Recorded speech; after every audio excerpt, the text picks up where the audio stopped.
Hello everyone ਸਵਾਗਤ ਕਰਦਾ ਤੁਹਾਡੇ ਸਾਰਿਆਂ ਦਾ ਤੁਹਾਡੇ ਇਸ ਆਪਣੇ ਚੈਨਲ ਸਟੱਡੀ ਪੁਆਇੰਟ 44 ਦੇ ਵਿੱਚ। ਹਾਂਜੀ, ਅੱਜ ਦੀ ਆਪਾਂ ਇਸ ਵੀਡੀਓ ਦੇ ਵਿੱਚ ਪੰਜਾਬ ਦੇ ਸਾਹਿਤ ਦੇ ਨਾਲ ਰਿਲੇਟਡ ਟੌਪ 35 MCQs ਕਵਰ ਕਰਾਂਗੇ। ਇਹਨਾਂ ਦੇ ਵਿੱਚੋਂ ਕੁਝ MCQs ਅਲੱਗ-ਅਲੱਗ ਕੰਪੀਟੀਟਿਵ ਐਗਜ਼ਾਮ 'ਚ ਪਹਿਲਾਂ ਵੀ ਬਹੁਤ ਹੀ ਵਾਰ ਰਿਪੀਟ ਵੀ ਹੋ ਚੁੱਕੇ ਹਨ। ਇਹ ਆਪਣਾ ਵੀਡੀਓ ਦਾ ਫਸਟ ਪਾਰਟ ਰਹੇਗਾ, ਯਾਨੀ ਕਿ ਜਿਹੜੇ ਬਾਕੀ MCQ ਬਚਣਗੇ ਉਹ ਆਪਾਂ ਨੈਕਸਟ ਵੀਡੀਓ ਦੇ ਵਿੱਚ ਕਵਰ ਕਰਾਂਗੇ। ਸੋ ਅੱਜ ਦੀ ਇਹ ਵੀਡੀਓ ਤੁਹਾਡੇ ਲਈ ਬਹੁਤ ਹੀ ਜ਼ਿਆਦਾ ਹੈਲਪਫੁਲ ਸਾਬਿਤ ਹੋਣ ਵਾਲੀ ਹੈ। ਸੋ ਰਿਕੁਐਸਟ ਹੈ ਕਿ ਤੁਸੀਂ ਇਸ ਵੀਡੀਓ ਨੂੰ ਧਿਆਨ ਨਾਲ ਅਤੇ ਐਂਡ ਤੱਕ ਜ਼ਰੂਰ ਦੇਖਣਾ ਹੈ, ਕਿਉਂਕਿ ਤੁਹਾਨੂੰ ਪਤਾ ਹੈ ਕਿ ਇਸ ਟੌਪਿਕ ਦੇ ਵਿੱਚੋਂ ਆਪਣੇ PSSB ਕਲਰਕ ਐਗਜ਼ਾਮ ਦੇ ਵਿੱਚ 3 ਤੋਂ 4 ਪ੍ਰਸ਼ਨ ਜ਼ਰੂਰ ਪੁੱਛੇ ਜਾਣਗੇ। ਸੋ ਵੀਡੀਓ ਨੂੰ ਸ਼ੁਰੂ ਕਰਨ ਤੋਂ ਪਹਿਲਾਂ ਜਿਹੜੇ ਵਿਦਿਆਰਥੀ ਚੈਨਲ 'ਤੇ ਪਹਿਲੀ ਵਾਰ ਵਿਜ਼ਿਟ ਕਰ ਰਹੇ ਹਨ ਤਾਂ ਪਲੀਜ਼ ਚੈਨਲ ਨੂੰ ਹੁਣੇ ਹੀ ਸਬਸਕ੍ਰਾਈਬ ਕਰਕੇ ਬੈਲ ਆਈਕਨ 'ਤੇ ਜ਼ਰੂਰ ਪ੍ਰੈਸ ਕਰ ਲਵੋ, ਤਾਂ ਜੋ ਅੱਗੇ ਆਉਣ ਵਾਲੀਆਂ ਹਰੇਕ ਵੀਡੀਓਜ਼ ਦਾ ਨੋਟੀਫਿਕੇਸ਼ਨ ਤੁਹਾਨੂੰ ਟਾਈਮ ਟੂ ਟਾਈਮ ਮਿਲਦਾ ਰਹੇ। ਤਾਂ ਹੁਣ ਵੀਡੀਓ ਨੂੰ ਆਪਾਂ ਸ਼ੁਰੂ ਕਰਦੇ ਹਾਂ। ਤਾਂ ਆਪਣੇ ਸਾਹਮਣੇ ਪਹਿਲਾ ਪ੍ਰਸ਼ਨ ਦਿੱਤਾ ਗਿਆ ਹੈ, ਪੰਜਾਬ ਦੇ ਕਿਹੜੇ ਜ਼ਿਲ੍ਹੇ ਦੇ ਵਿੱਚ ਮਾਝੀ ਉਪਭਾਸ਼ਾ ਨਹੀਂ ਬੋਲੀ ਜਾਂਦੀ? ਤਰਨਤਾਰਨ, ਅੰਮ੍ਰਿਤਸਰ, ਪਟਿਆਲਾ ਜਾਂ ਗੁਰਦਾਸਪੁਰ। ਤਾਂ ਇਸ ਦਾ ਆਪਣੇ ਕੋਲ ਸਹੀ ਆਨਸਰ ਕੀ ਰਹੇਗਾ? ਸੀ ਬਿਲਕੁਲ ਸਹੀ ਆਨਸਰ ਹੋਵੇਗਾ ਪਟਿਆਲਾ। ਹਾਂਜੀ, ਪੰਜਾਬ ਦਾ ਉਹ ਕਿਹੜਾ ਜ਼ਿਲ੍ਹਾ ਜਿੱਥੇ ਮਾਝੀ ਉਪਭਾਸ਼ਾ ਨਹੀਂ ਬੋਲੀ ਜਾਂਦੀ? ਆਪਸ਼ਨ ਦੇ ਹਿਸਾਬ ਨਾਲ ਆਪਣਾ ਆਨਸਰ ਬਣੇਗਾ ਆਪਸ਼ਨ ਸੀ, ਯਾਨੀ ਕਿ ਪਟਿਆਲਾ। ਇਸ ਤੋਂ ਇਲਾਵਾ ਤੁਹਾਨੂੰ ਪਤਾ ਹੋਣਾ ਚਾਹੀਦਾ ਹੈ ਕਿ ਪੰਜਾਬ ਦੇ ਟੋਟਲ 4 ਜ਼ਿਲ੍ਹੇ ਹਨ ਜਿੱਥੇ ਮਾਝੀ ਉਪਭਾਸ਼ਾ ਬੋਲੀ ਜਾਂਦੀ ਹੈ। ਤਰਨਤਾਰਨ ਹੋ ਗਿਆ, ਅੰਮ੍ਰਿਤਸਰ ਹੋ ਗਿਆ, ਗੁਰਦਾਸਪੁਰ ਹੋ ਗਿਆ। ਤਾਂ ਇਹਨਾਂ ਜ਼ਿਲ੍ਹਿਆਂ ਦੇ ਵਿੱਚ ਇਸ ਤੋਂ ਇਲਾਵਾ ਜਿਹੜਾ ਪਠਾਨਕੋਟ ਹੈ ਤਾਂ ਉੱਥੇ ਵੀ ਮਾਝੀ ਉਪਭਾਸ਼ਾ ਬੋਲੀ ਜਾਂਦੀ ਹੈ। ਐਂਡ ਮਾਝੀ ਉਪਭਾਸ਼ਾ ਨੂੰ ਹੀ ਟਕਸਾਲੀ ਭਾਸ਼ਾ ਦੇ ਨਾਮ ਨਾਲ ਵੀ ਜਾਣਿਆ ਜਾਂਦਾ ਹੈ। ਬਟ ਜੇਕਰ ਆਪਾਂ ਪਟਿਆਲੇ ਦੀ ਗੱਲ ਕਰੀਏ ਤਾਂ ਪਟਿਆਲੇ ਦੇ ਵਿੱਚ ਕਿਹੜੀ ਉਪਭਾਸ਼ਾ ਬੋਲੀ ਜਾਂਦੀ ਹੈ? ਤਾਂ ਆਨਸਰ ਹੋਵੇਗਾ ਮਲਵਈ ਉਪਭਾਸ਼ਾ। ਇਸ ਤੋਂ ਇਲਾਵਾ ਜਿਹੜਾ ਪਟਿਆਲੇ ਦਾ ਪੂਰਬੀ ਹਿੱਸਾ ਹੈ ਤਾਂ ਉੱਥੇ ਭਾਸ਼ਾ ਬੋਲੀ ਜਾਂਦੀ ਹੈ ਪੁਆਧੀ ਉਪਭਾਸ਼ਾ। ਸੋ ਇਹਨਾਂ ਗੱਲਾਂ ਨੂੰ ਤੁਸੀਂ ਧਿਆਨ ਦੇ ਵਿੱਚ ਰੱਖ ਸਕਦੇ ਹੋ। ਨੈਕਸਟ ਆਪਾਂ ਦੇਖਦੇ ਹਾਂ ਜੀ, ਪੰਜਾਬ ਦੇ ਕਿਹੜੇ ਜ਼ਿਲ੍ਹੇ ਦੇ ਵਿੱਚ ਦੁਆਬੀ ਉਪਭਾਸ਼ਾ ਬੋਲੀ ਜਾਂਦੀ ਹੈ? ਫਿਰੋਜ਼ਪੁਰ, ਸੰਗਰੂਰ, ਨਵਾਂ ਸ਼ਹਿਰ ਜਾਂ A ਅਤੇ B ਦੋਨੋਂ। ਤਾਂ ਇਸ ਦਾ ਆਪਣੇ ਕੋਲ ਸਹੀ ਆਨਸਰ ਹੋਵੇਗਾ ਆਪਸ਼ਨ ਸੀ, ਯਾਨੀ ਕਿ ਨਵਾਂ ਸ਼ਹਿਰ। ਹਾਂਜੀ, ਪੰਜਾਬ ਦੇ ਕਿਹੜੇ ਜ਼ਿਲ੍ਹੇ ਵਿੱਚ ਦੁਆਬੀ ਉਪਭਾਸ਼ਾ ਬੋਲੀ ਜਾਂਦੀ ਹੈ? ਤਾਂ ਆਨਸਰ ਹੋ ਜਾਵੇਗਾ ਨਵਾਂ ਸ਼ਹਿਰ।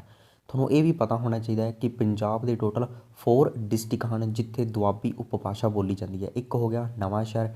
ਸੈਕਿੰਡ ਜੇਕਰ ਆਪਾਂ ਗੱਲ ਕਰੀਏ ਜਿਵੇਂ ਜਲੰਧਰ ਹੋ ਗਿਆ, ਕਪੂਰਥਲਾ ਹੋ ਗਿਆ, ਤਾਂ ਇਸ ਤੋਂ ਇਲਾਵਾ ਹੁਸ਼ਿਆਰਪੁਰ ਹੋ ਗਿਆ। ਤਾਂ ਇਹਨਾਂ ਸ਼ਹਿਰਾਂ ਦੇ ਵਿੱਚ ਆਪਣੀ ਦੁਆਬੀ ਉਪਭਾਸ਼ਾ ਬੋਲੀ ਜਾਂਦੀ ਹੈ। ਇਸ ਤੋਂ ਇਲਾਵਾ ਜੇਕਰ ਆਪਾਂ ਗੱਲ ਕਰੀਏ ਫਿਰੋਜ਼ਪੁਰ ਐਂਡ ਸੰਗਰੂਰ ਦੀ, ਤਾਂ ਇੱਥੇ ਮਲਵਈ ਉਪਭਾਸ਼ਾ ਬੋਲੀ ਜਾਂਦੀ ਹੈ।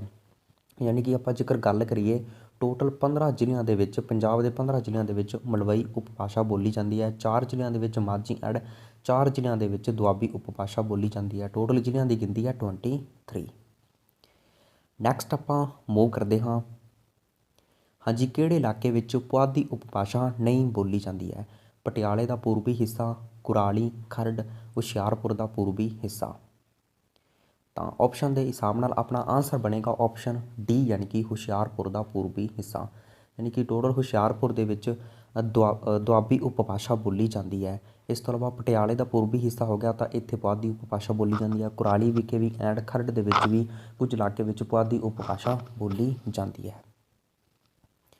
ਨੈਕਸਟ ਆਪਾਂ ਦੇਖਦੇ ਹਾਂ ਹਾਂਜੀ, ਅਬੋਗਿਦਾ ਕਿਸ ਨੂੰ ਕਿਹਾ ਜਾਂਦਾ ਹੈ? ਤਾਂ ਇਸ ਦਾ ਆਪਣੇ ਕੋਲ ਸਹੀ ਆਨਸਰ ਹੋਵੇਗਾ ਆਪਸ਼ਨ ਏ, ਯਾਨੀ ਕਿ ਗੁਰਮੁਖੀ ਧੁਨੀਆਂ ਪੈਦਾ ਕਰਨ ਦੀ ਵਿਸ਼ੇਸ਼ ਪ੍ਰਣਾਲੀ। ਹਾਂਜੀ, ਅਬੋਗਿਦਾ ਕਿਸ ਨੂੰ ਕਹਿੰਦੇ ਹਨ? ਗੁਰਮੁਖੀ ਜਿਹੜੀਆਂ ਧੁਨੀਆਂ ਹਨ ਤਾਂ ਉਸ ਨੂੰ ਪੈਦਾ ਕਰਨ ਦੀ ਇੱਕ ਵਿਸ਼ੇਸ਼ ਪ੍ਰਣਾਲੀ ਨੂੰ ਹੀ ਅਬੋਗਿਦਾ ਦਾ ਨਾਮ ਦਿੱਤਾ ਜਾਂਦਾ ਹੈ। ਸੋ ਇਹ ਪ੍ਰਸ਼ਨ ਐਗਜ਼ਾਮ ਦੇ ਪੁਆਇੰਟ ਆਫ ਵਿਊ ਤੋਂ ਬਹੁਤ ਹੀ ਜ਼ਿਆਦਾ ਮਹੱਤਵਪੂਰਨ ਰਹੇਗਾ। ਨੈਕਸਟ ਆਪਾਂ ਦੇਖਦੇ ਹਾਂ ਜੀ, ਜੇਕਰ ਵੀਡੀਓ ਹੈਲਪਫੁਲ ਲੱਗ ਰਹੀ ਤਾਂ ਪਲੀਜ਼ ਇਸ ਵੀਡੀਓ ਨੂੰ ਵੱਧ ਤੋਂ ਵੱਧ ਸ਼ੇਅਰ ਐਂਡ ਲਾਈਕ ਵੀ ਕਰ ਦਿਓ, ਕਿਉਂਕਿ ਤੁਹਾਨੂੰ ਵੀ ਪਤਾ ਹੈ ਕਿ ਵੀਡੀਓ ਨੂੰ ਬਣਾਉਣ 'ਤੇ ਬਹੁਤ ਹੀ ਜ਼ਿਆਦਾ ਮਿਹਨਤ ਲੱਗਦੀ ਹੈ। ਪੰਜਾਬੀ ਭਾਸ਼ਾ ਦੀ ਕਿਹੜੀ ਧੁਨੀ ਦੀ ਖੋਜ ਪੰਜਾਬੀ ਯੂਨੀਵਰਸਿਟੀ ਨੇ ਕੀਤੀ ਹੈ?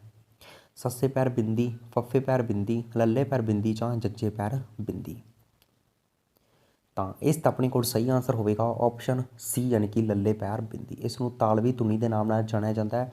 ਹਾਂਜੀ, ਪੰਜਾਬੀ ਭਾਸ਼ਾ ਦੀ ਉਹ ਕਿਹੜੀ ਧੁਨੀ ਹੈ ਜਿਸ ਦੀ ਖੋਜ ਪੰਜਾਬੀ ਯੂਨੀਵਰਸਿਟੀ ਪਟਿਆਲਾ ਨੇ ਕੀਤੀ ਹੈ? ਤਾਂ ਆਨਸਰ ਹੋ ਜਾਵੇਗਾ ਲੱਲੇ ਪੈਰ ਬਿੰਦੀ। ਇਸ ਨੂੰ ਤਾਲਵੀ ਜਿਹੜਾ ਵਿਅੰਜਨ ਹੈ ਕਿਹਾ ਜਾਂਦਾ ਹੈ। ਨੈਕਸਟ ਆਪਾਂ ਮੂਵ ਕਰਦੇ ਹਾਂ। ਹਾਂਜੀ, ਪੰਜਾਬੀ ਕਿਹੜੇ ਰਾਜ ਦੀ ਰਾਜ ਭਾਸ਼ਾ ਹੈ? ਇਸ ਵੀਡੀਓ ਦਾ ਸਭ ਤੋਂ ਸਿੰਪਲ ਪ੍ਰਸ਼ਨ ਇਹ ਕਹਿ ਸਕਦੇ ਹੋ। ਤਾਂ ਇਸ ਦਾ ਆਪਣੇ ਕੋਲ ਸਹੀ ਆਨਸਰ ਹੋਵੇਗਾ ਆਪਸ਼ਨ ਡੀ, ਯਾਨੀ ਕਿ ਆਪਣੇ ਪੰਜਾਬ ਦੀ ਰਾਜ ਭਾਸ਼ਾ ਕਿਹੜੀ ਹੈ? ਪੰਜਾਬੀ। ਡੀ ਬਿਲਕੁਲ ਸਹੀ ਆਨਸਰ ਹੋਵੇਗਾ। ਨੈਕਸਟ, ਪੰਜਾਬੀ ਪੰਜਾਬੀ ਵਿੱਚ ਦਫ਼ਤਰੀ ਭਾਸ਼ਾ ਦਾ ਐਕਟ ਕਦੋਂ ਬਣਾਇਆ ਗਿਆ ਸੀਗਾ? 1966, 67, 68 ਜਾਂ 92 ਦੇ ਵਿੱਚ। ਹਾਂਜੀ, ਇਸ ਦਾ ਆਪਣੇ ਕੋਲ ਸਹੀ ਆਂਸਰ ਹੋਵੇਗਾ ਆਪਸ਼ਨ ਸੀ, ਯਾਨੀ ਕਿ 1968 ਦੇ ਵਿੱਚ। ਹਾਂਜੀ, ਪੰਜਾਬੀ ਦਫ਼ਤਰੀ ਭਾਸ਼ਾ ਐਕਟ ਕਦੋਂ ਬਣਿਆ ਸੀ? ਤਾਂ ਆਂਸਰ ਹੋ ਜਾਵੇਗਾ 1968 ਈਸਵੀ ਦੇ ਵਿੱਚ। ਤੁਸੀਂ ਪਿਛਲੇ ਪੇਪਰ ਦੇਖ ਸਕਦੇ ਹੋ ਜਿਹੜੇ ਹੋ ਚੁੱਕੇ ਹਨ, ਤਾਂ ਉਹਨਾਂ ਦੇ ਵਿੱਚ ਇਹ ਪ੍ਰਸ਼ਨ ਲਗਭਗ 4 ਤੋਂ 5 ਵਾਰ ਪੁੱਛਿਆ ਜਾ ਚੁੱਕਿਆ ਹੈ। ਸੋ ਅੱਗੇ ਵੀ ਆਉਣ ਦੀ ਪੋਸੀਬਿਲਿਟੀ ਰਹੇਗੀ। ਇਸ ਨੂੰ ਤੁਸੀਂ ਧਿਆਨ ਦੇ ਵਿੱਚ ਜ਼ਰੂਰ ਰੱਖਣਾ ਹੈ। ਚਾਹੇ ਤੁਸੀਂ ਇਹਨਾਂ ਨੂੰ ਨੋਟ ਵੀ ਕਰ ਸਕਦੇ ਹੋ, ਜਿੰਨੇ ਵੀ ਤੁਹਾਨੂੰ ਕੁਐਸਚਨ ਕਰਾ ਰਹੇ ਇਹਨਾਂ ਨੂੰ ਤੁਸੀਂ ਨੋਟ ਵੀ ਕਰ ਸਕਦੇ ਹੋ, ਬਟ ਜੇਕਰ ਤੁਸੀਂ ਨੋਟ ਨਹੀਂ ਕਰਨਾ ਚਾਹੁੰਦੇ ਤਾਂ ਵੀਡੀਓ ਨੂੰ 3 ਤੋਂ 4 ਵਾਰ ਤੁਸੀਂ ਜ਼ਰੂਰ ਦੇਖਣਾ ਹੈ, ਤਾਂ ਜੋ ਸਾਰੇ ਪ੍ਰਸ਼ਨ ਤੁਸੀਂ ਯਾਦ ਰੱਖ ਸਕੋ।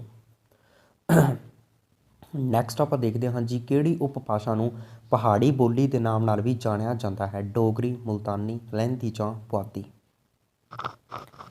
ਹਾਂਜੀ, ਇਸ ਦਾ ਆਪਣੇ ਕੋਲ ਸਹੀ ਆਂਸਰ ਹੋਵੇਗਾ ਆਪਸ਼ਨ ਏ, ਯਾਨੀ ਕਿ ਡੋਗਰੀ। ਹਾਂਜੀ, ਜਿਹੜੀ ਡੋਗਰੀ ਉਪਭਾਸ਼ਾ ਹੈ ਤਾਂ ਇਸ ਨੂੰ ਪਹਾੜੀ ਬੋਲੀ ਦੇ ਨਾਮ ਨਾਲ ਵੀ ਜਾਣਿਆ ਜਾਂਦਾ ਹੈ। ਇਸ ਤੋਂ ਇਲਾਵਾ ਤੁਹਾਨੂੰ ਪਤਾ ਹੋਣਾ ਚਾਹੀਦਾ ਹੈ ਕਿ ਜਿਹੜੀ ਡੋਗਰੀ ਉਪਭਾਸ਼ਾ ਹੈ ਤਾਂ ਇਹ ਬੋਲੀ ਜਾਂਦੀ ਹੈ ਜੰਮੂ ਅਤੇ ਕਸ਼ਮੀਰ ਦੇ ਵਿੱਚ। ਜੰਮੂ ਅਤੇ ਕਸ਼ਮੀਰ ਐਂਡ ਕਾਂਗੜਾ ਹੋ ਗਿਆ, ਤਾਂ ਇੱਥੇ ਡੋਗਰੀ ਉਪਭਾਸ਼ਾ ਬੋਲੀ ਜਾਂਦੀ ਹੈ। ਇਸ ਤੋਂ ਇਲਾਵਾ ਜਿਹੜੀ ਮੁਲਤਾਨੀ ਐਂਡ ਲਹਿੰਦੀ ਉਪਭਾਸ਼ਾ ਹੈ ਤਾਂ ਇਹ ਬੋਲੀ ਜਾਂਦੀ ਹੈ ਪਾਕਿਸਤਾਨ ਦੇ ਵਿੱਚ। ਨੈਕਸਟ ਆਪਾਂ ਦੇਖਦੇ ਹਾਂ ਹਾਂਜੀ, ਗੁਰਮੁਖੀ ਲਿਪੀ ਦਾ ਵਿਕਾਸ ਕਿਹੜੇ ਗੁਰੂ ਨੇ ਕੀਤਾ ਸੀਗਾ? ਹਾਂਜੀ, ਇਸ ਦਾ ਆਪਣੇ ਕੋਲ ਸਹੀ ਆਂਸਰ ਹੋਵੇਗਾ ਆਪਸ਼ਨ ਏ, ਯਾਨੀ ਕਿ ਸਿੱਖਾਂ ਦੇ ਸੈਕਿੰਡ ਗੁਰੂ ਸ਼੍ਰੀ ਗੁਰੂ ਅੰਗਦ ਦੇਵ ਜੀ ਨੇ ਗੁਰਮੁਖੀ ਲਿਪੀ ਦਾ ਵਿਕਾਸ ਕੀਤਾ ਸੀਗਾ। ਇਹ ਬਿਲਕੁਲ ਸਹੀ ਆਂਸਰ ਹੋਵੇਗਾ। ਇਸ ਤੋਂ ਇਲਾਵਾ ਜਿਹੜਾ ਖਡੂਰ ਸਾਹਿਬ ਹੈ ਸ਼ਹਿਰ, ਤਾਂ ਉਸ ਦੀ ਸਥਾਪਨਾ ਵੀ ਕਿਹੜੇ ਗੁਰੂ ਨੇ ਕੀਤੀ ਹੈ? ਤਾਂ ਆਂਸਰ ਹੋ ਜਾਵੇਗਾ ਸ਼੍ਰੀ ਗੁਰੂ ਅੰਗਦ ਦੇਵ ਜੀ ਨੇ ਖਡੂਰ ਸਾਹਿਬ ਦੀ ਸਥਾਪਨਾ ਕੀਤੀ ਹੈ। ਇਸ ਤੋਂ ਇਲਾਵਾ ਜਿਹੜੇ ਆਪਣੇ ਪੰਜਾਬ ਦੇ ਵਿੱਚ ਕਰਤਾਰਪੁਰ ਅਤੇ ਤਰਨਤਾਰਨ ਸਾਹਿਬ ਹੈ, ਤਾਂ ਇਸ ਦੀ ਸਥਾਪਨਾ ਕੀਤੀ ਹੈ ਸ਼੍ਰੀ ਗੁਰੂ ਅਰਜਨ ਦੇਵ ਜੀ ਨੇ। ਐਂਡ ਜਿਹੜਾ ਪਾਕਿਸਤਾਨ ਦੇ ਵਿੱਚ ਕਰਤਾਰਪੁਰ ਹੈ ਤਾਂ ਉਸ ਦੀ ਸਥਾਪਨਾ ਕੀਤੀ ਹੈ ਸ਼੍ਰੀ ਗੁਰੂ ਨਾਨਕ ਦੇਵ ਜੀ ਨੇ। ਇਸ ਤੋਂ ਇਲਾਵਾ ਜਿਹੜਾ ਅਨੰਦਪੁਰ ਸਾਹਿਬ ਹੈ ਤਾਂ ਉਸ ਦਾ ਨੀਂਹ ਪੱਥਰ ਰੱਖਿਆ ਗਿਆ ਸੀਗਾ ਸ਼੍ਰੀ ਗੁਰੂ ਤੇਗ ਬਹਾਦਰ ਜੀ ਦੁਆਰਾ। ਯਾਨੀ ਕਿ ਅਨੰਦਪੁਰ ਸ਼ਹਿਰ ਦੀ ਸਥਾਪਨਾ ਕੀਤੀ ਹੈ ਸਿੱਖਾਂ ਦੇ 9ਵੇਂ ਗੁਰੂ ਸ਼੍ਰੀ ਗੁਰੂ ਤੇਗ ਬਹਾਦਰ ਜੀ ਨੇ। ਸੋ ਇਹਨਾਂ ਗੱਲਾਂ ਨੂੰ ਤੁਸੀਂ ਧਿਆਨ ਦੇ ਵਿੱਚ ਰੱਖ ਸਕਦੇ ਹੋ, ਇਗਜ਼ਾਮ 'ਚ ਕੁਝ ਵੀ ਪੁੱਛਿਆ ਜਾ ਸਕਦਾ ਹੈ। ਨੈਕਸਟ, ਸ਼ੇਖ ਫਰੀਦ ਦਾ ਜਨਮ ਕਦੋਂ ਹੋਇਆ ਸੀਗਾ? ਇਹ ਪ੍ਰਸ਼ਨ ਇਸ ਕਰਕੇ ਇਨਕਲੂਡ ਕੀਤਾ ਹੈ ਇਸ ਵੀਡੀਓ ਦੇ ਵਿੱਚ। ਤੁਹਾਨੂੰ ਪਤਾ ਹੋਵੇਗਾ ਕਿ ਜਿਹੜੇ TCS ਕੰਪਨੀ ਨੇ ਪਹਿਲਾ ਪੇਪਰ ਲਏ ਸੀਗੇ ਪੰਜਾਬ ਪੁਲਿਸ ਦੇ, ਤਾਂ ਉਹਦੇ ਵਿੱਚ ਇਹ ਪ੍ਰਸ਼ਨ ਪੁੱਛਿਆ ਗਿਆ ਸੀ ਕਿ ਸ਼ੇਖ ਫਰੀਦ ਦਾ ਜਨਮ ਕਦੋਂ ਹੋਇਆ ਸੀਗਾ। ਤਾਂ ਆਉਣ ਵਾਲੇ ਐਗਜ਼ਾਮਾਂ ਵਿੱਚ ਵੀ ਪੁੱਛਿਆ ਜਾ ਸਕਦਾ ਹੈ। ਤਾਂ ਇਸ ਦਾ ਆਪਣੇ ਕੋਲ ਆਂਸਰ ਹੋਵੇਗਾ ਆਪਸ਼ਨ ਬੀ, ਯਾਨੀ ਕਿ 1173 ਈਸਵੀ ਦੇ ਵਿੱਚ ਸ਼ੇਖ ਫਰੀਦ ਦਾ ਜਨਮ ਹੋਇਆ ਸੀ। ਬੀ ਬਿਲਕੁਲ ਸਹੀ ਆਂਸਰ ਹੋਵੇਗਾ। ਨੈਕਸਟ ਆਪਾਂ ਦੇਖਦੇ ਹਾਂ ਜੀ, ਪੰਜਾਬ ਦਾ ਸਾਹਿਤ ਕਿਹੜੇ ਕਵੀ ਤੋਂ ਸ਼ੁਰੂ ਹੁੰਦਾ ਹੈ? ਸ਼ਾਹ ਹੁਸੈਨ, ਬੁੱਲੇ ਸ਼ਾਹ, ਬਾਬਾ ਫਰੀਦ ਜਾਂ ਵਾਰਸ ਸ਼ਾਹ। ਤਾਂ ਇਸ ਦਾ ਆਪਣੇ ਕੋਲ ਸਹੀ ਆਂਸਰ ਹੋਵੇਗਾ ਆਪਸ਼ਨ ਸੀ, ਯਾਨੀ ਕਿ ਬਾਬਾ ਫਰੀਦ। ਜੀ, ਪੰਜਾਬ ਦਾ ਜਿਹੜਾ ਸਾਹਿਤ ਹੈ ਕਿਹੜੇ ਕਵੀ ਤੋਂ ਸ਼ੁਰੂ ਹੁੰਦਾ ਹੈ? ਤਾਂ ਆਂਸਰ ਹੋ ਜਾਵੇਗਾ ਬਾਬਾ ਫਰੀਦ ਜੀ ਤੋਂ ਸ਼ੁਰੂ ਹੁੰਦਾ ਹੈ, ਯਾਨੀ ਕਿ ਸ਼ੇਖ ਫਰੀਦ ਤੋਂ ਸ਼ੁਰੂ ਹੁੰਦਾ ਹੈ ਪੰਜਾਬ ਦਾ ਸਾਹਿਤ। ਨੈਕਸਟ, ਬਾਬਾ ਫਰੀਦ ਜੀ ਦੇ ਗੁਰੂ ਦਾ ਨਾਮ ਕੀ ਸੀਗਾ? ਤਾਂ ਇਸ ਦਾ ਆਪਣੇ ਕੋਲ ਸਹੀ ਆਂਸਰ ਹੋਵੇਗਾ ਆਪਸ਼ਨ ਏ, ਯਾਨੀ ਕਿ ਮੋਇਨੂਦੀਨ ਚਿਸ਼ਤੀ। ਹਾਂਜੀ, ਬਾਬਾ ਫਰੀਦ ਜੀ ਦੇ ਗੁਰੂ ਦਾ ਨਾਮ ਕੀ ਸੀਗਾ? ਮੋਇਨੂਦੀਨ ਚਿਸ਼ਤੀ। ਇਹ ਬਿਲਕੁਲ ਸਹੀ ਆਂਸਰ ਹੋਵੇਗਾ। ਇਸ ਤੋਂ ਇਲਾਵਾ ਕੁਝ ਮਹੱਤਵਪੂਰਨ ਆਪਾਂ ਪੁਆਇੰਟਸ ਦੇਖਦੇ ਹਾਂ। ਹਾਂਜੀ, ਪੰਜਾਬੀ ਭਾਸ਼ਾ ਦਾ ਪਹਿਲਾ ਕਵੀ ਕਿਸ ਨੂੰ ਕਿਹਾ ਜਾਂਦਾ ਹੈ? ਤਾਂ ਆਂਸਰ ਹੋਵੇਗਾ ਬਾਬਾ ਫਰੀਦ ਜਾਂ ਸ਼ੇਖ ਫਰੀਦ। ਇਸ ਤੋਂ ਇਲਾਵਾ ਸ਼ਕਰਗੰਜ ਜਾਂ ਗੱਜ ਏ ਸ਼ੰਕਰ ਦੀ ਉਪਾਧੀ ਕਿਸ ਨੇ ਧਾਰਨ ਕੀਤੀ ਸੀਗੀ? ਤਾਂ ਆਂਸਰ ਹੋ ਜਾਵੇਗਾ ਸ਼ੇਖ ਫਰੀਦ। ਬਾਬਾ ਫਰੀਦ ਦੁਆਰਾ ਕੀਤੀ ਗਈ ਸ਼ਲੋਕਾਂ ਦੀ ਰਚਨਾ ਕਿੰਨੀ ਹੈ? ਤਾਂ ਆਂਸਰ ਹੋਵੇਗਾ 112। ਨੈਕਸਟ ਆਪਾਂ ਮੂਵ ਕਰਦੇ ਹਾਂ। ਹਾਂਜੀ, ਹੇਠ ਲਿਖਿਆਂ ਦੇ ਵਿੱਚੋਂ ਕਿਹੜੀ ਰਚਨਾ ਸ਼੍ਰੀ ਗੁਰੂ ਨਾਨਕ ਦੇਵ ਜੀ ਦੀ ਨਹੀਂ ਹੈ? ਜਪਜੀ ਸਾਹਿਬ, ਸਿੱਧ ਗੋਸ਼ਟ, ਦੱਖਣੀ ਓਂਕਾਰ ਜਾਂ 24 ਅਵਤਾਰ।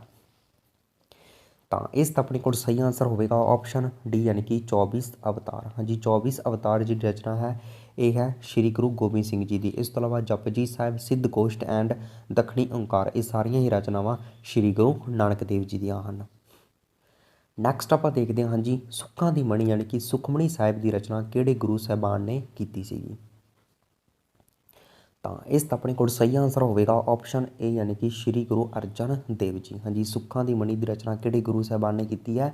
ਤਾਂ ਆਂਸਰ ਹੋ ਜਾਵੇਗਾ ਸਿੱਖਾਂ ਦੇ 5ਵੇਂ ਗੁਰੂ ਸ਼੍ਰੀ ਗੁਰੂ ਅਰਜਨ ਦੇਵ ਜੀ। ਇਸ ਤੋਂ ਇਲਾਵਾ ਆਦਿ ਗ੍ਰੰਥ ਸਾਹਿਬ ਦਾ ਸੰਕਲਨ ਕਿਹੜੇ ਗੁਰੂ ਦੁਆਰਾ ਕੀਤਾ ਗਿਆ ਸੀ? ਤਾਂ ਆਂਸਰ ਹੋ ਜਾਵੇਗਾ ਸ਼੍ਰੀ ਗੁਰੂ ਅਰਜਨ ਦੇਵ ਜੀ। ਐਂਡ ਕਿਹੜੇ ਸਾਲ ਦੇ ਵਿੱਚ ਆਦਿ ਗ੍ਰੰਥ ਸਾਹਿਬ ਦਾ ਸੰਕਲਨ ਕੀਤਾ ਗਿਆ ਸੀ? ਤਾਂ ਆਂਸਰ ਹੋ ਜਾਵੇਗਾ 1604 ਈਸਵੀ ਦੇ ਵਿੱਚ ਆਦਿ ਗ੍ਰੰਥ ਸਾਹਿਬ ਦਾ ਸੰਕਲਨ ਕੀਤਾ ਗਿਆ ਸੀਗਾ।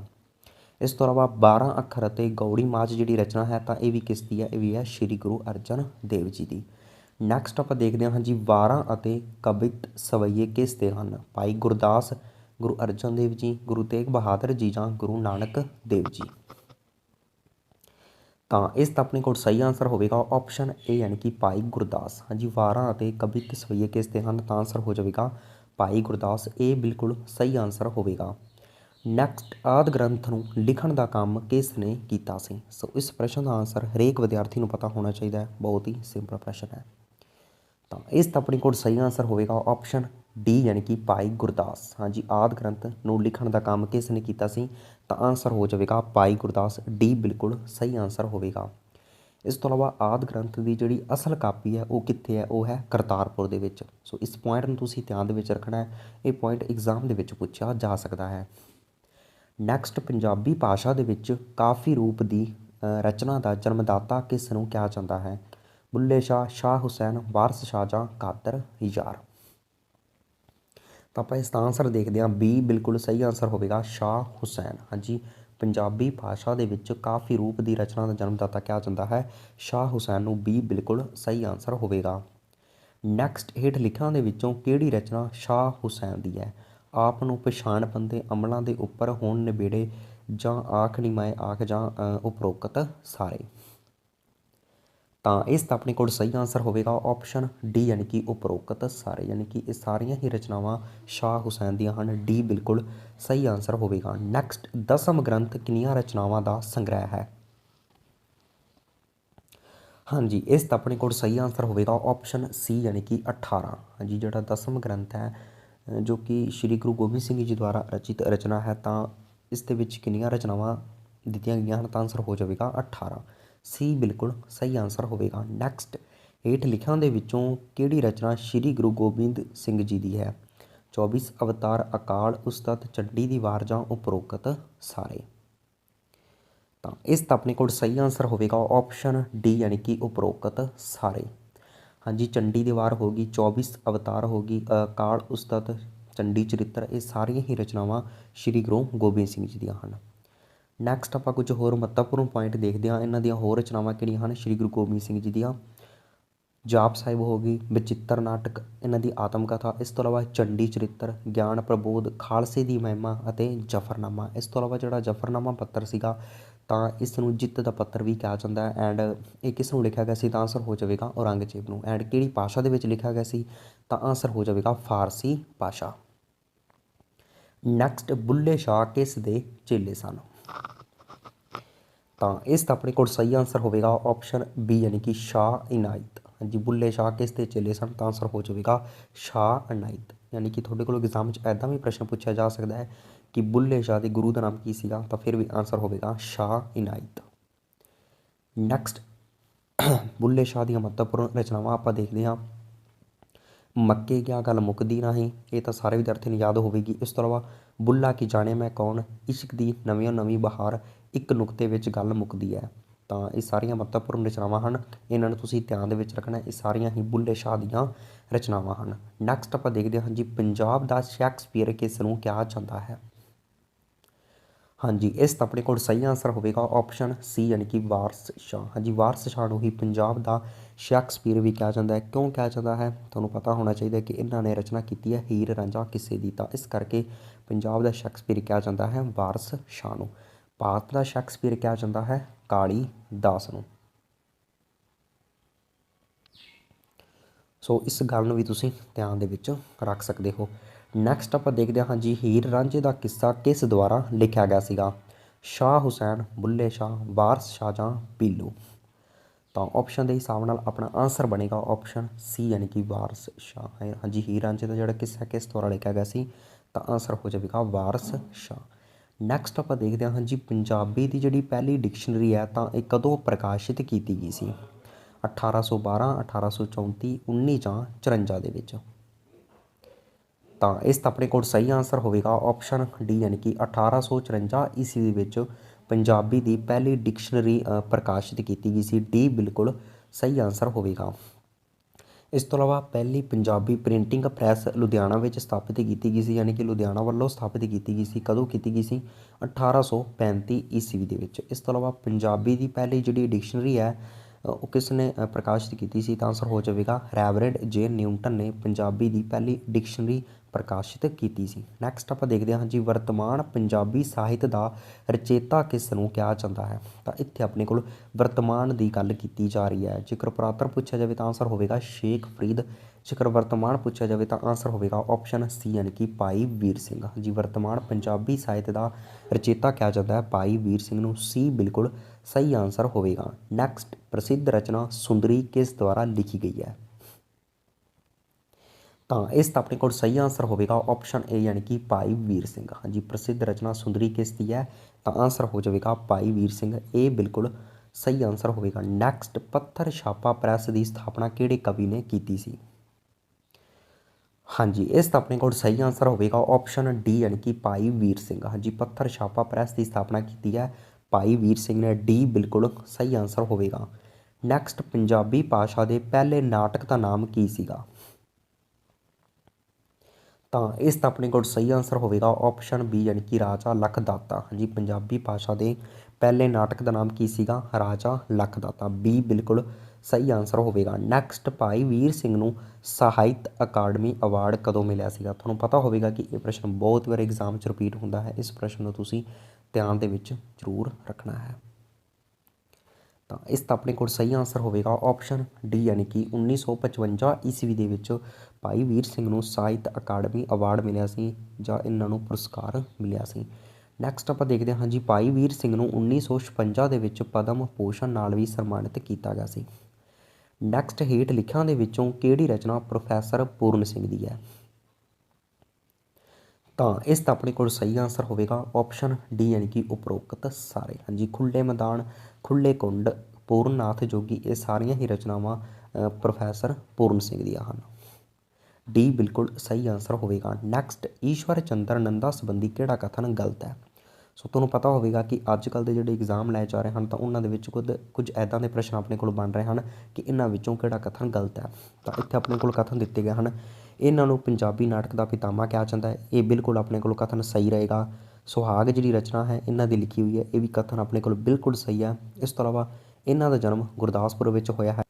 ਤਾਂ ਇਸ ਦਾ ਆਪਣੇ ਕੋਲ ਆਂਸਰ ਕੀ ਰਹੇਗਾ? ਆਪਸ਼ਨ ਡੀ, ਯਾਨੀ ਕਿ ਇਹਨਾਂ ਨੂੰ 1971 ਦੇ ਵਿੱਚ ਸੁਹਾਗ ਰਚਨਾ ਦੇ ਲਈ ਸਾਹਿਤ ਅਕਾਡਮੀ ਅਵਾਰਡ ਮਿਲਿਆ ਸੀਗਾ। ਤਾਂ ਇਹ ਕਥਨ ਆਪਣੇ ਕੋਲ ਬਿਲਕੁਲ ਗਲਤ ਹੈ। ਬਾਕੀ ਸਾਰੇ ਹੀ ਕਥਨ ਆਪਣੇ ਕੋਲ ਸਹੀ ਹਨ ਈਸ਼ਵਰ ਚੰਦਰ ਨੰਦਾ ਸੰਬੰਧੀ। ਨੈਕਸਟ ਆਪਾਂ ਦੇਖਦੇ ਹਾਂ ਜੀ, ਕਿਹੜੇ ਕਵੀ ਦਾ ਬਚਪਨ ਦਾ ਨਾਮ ਹੰਸ ਰਾਜ ਸੀਗਾ? ਤਾਂ ਇਸ ਦਾ ਆਪਣੇ ਕੋਲ ਸਹੀ ਆਂਸਰ ਹੋਵੇਗਾ ਆਪਸ਼ਨ ਸੀ, ਯਾਨੀ ਕਿ ਨਾਨਕ ਸਿੰਘ। ਹਾਂਜੀ, ਨਾਨਕ ਸਿੰਘ ਦੇ ਬਚਪਨ ਦਾ ਨਾਮ ਕੀ ਸੀਗਾ? ਹੰਸ ਰਾਜ। ਆਪਸ਼ਨ ਸੀ ਆਪਣੇ ਕੋਲ ਬਿਲਕੁਲ ਸਹੀ ਆਂਸਰ ਹੋਵੇਗਾ। ਨੈਕਸਟ, ਨਾਨਕ ਸਿੰਘ ਨੂੰ ਇੱਕ ਮਿਆਨ ਦੋ ਤਲਵਾਰਾਂ ਦੇ ਲਈ ਕਿਹੜੇ ਸਾਲ ਸਾਹਿਤ ਅਕਾਦਮੀ ਪੁਰਸਕਾਰ ਨਾਲ ਸਨਮਾਨਿਤ ਕੀਤਾ ਗਿਆ ਸੀਗਾ? ਤਾਂ ਇਸ ਦਾ ਆਪਣੇ ਕੋਲ ਸਹੀ ਆਂਸਰ ਹੋਵੇਗਾ ਆਪਸ਼ਨ ਡੀ, ਯਾਨੀ ਕਿ 1962 ਦੇ ਵਿੱਚ ਨਾਨਕ ਸਿੰਘ ਨੂੰ ਇੱਕ ਮਿਆਨ ਦੋ ਤਲਵਾਰਾਂ ਦੇ ਲਈ ਸਾਹਿਤ ਅਕਾਦਮੀ ਪੁਰਸਕਾਰ ਨਾਲ ਸਨਮਾਨਿਤ ਕੀਤਾ ਗਿਆ ਸੀ। ਡੀ ਬਿਲਕੁਲ ਸਹੀ ਆਂਸਰ ਹੋਵੇਗਾ।